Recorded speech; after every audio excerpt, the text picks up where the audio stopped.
Le soleil est rendez-vous avec la lune, mais la lune n'est pas là et le soleil y attend. Ici va souvent chacun pour sa chacune, chacun doit en faire autant. La lune est là, la lune est là, la lune est là.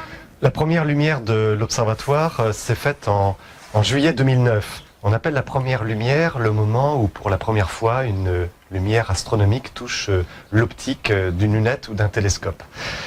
Cet observatoire est un projet extrêmement ancien qui remonte à plusieurs années.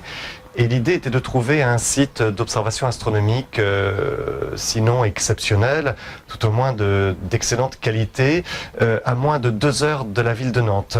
Et après une recherche qui a duré plusieurs années, qui prenait comme critères des qualités de ciel nocturne, absence de pollution lumineuse, mais également des conditions météorologiques intéressantes, eh bien, mon dévolu s'est jeté au milieu des années 2000 sur le site de la Chapelle-aux-Lys, qui possède des qualités tout à fait exceptionnelles au niveau régional.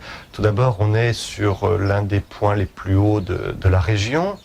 Nous avons des conditions météorologiques plutôt bonnes par rapport à la région nantaise. Et puis surtout, on a une qualité du ciel due à une absence de pollution lumineuse qui nous permettent de contempler la Voie lactée de l'horizon à un autre horizon. L'observatoire a ainsi été construit à partir de l'année 2005 environ.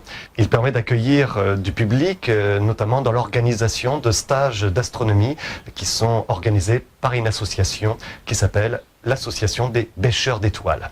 Nous sommes en effet sur le site d'une ancienne ferme et je trouve assez fort symboliquement de continuer l'idée de cultiver, mais cette fois cultiver le savoir intellectuel et de cultiver les étoiles, de bêcher le monde des étoiles. Le soleil ne la voit pas, pour la trouver, il faut la nuit.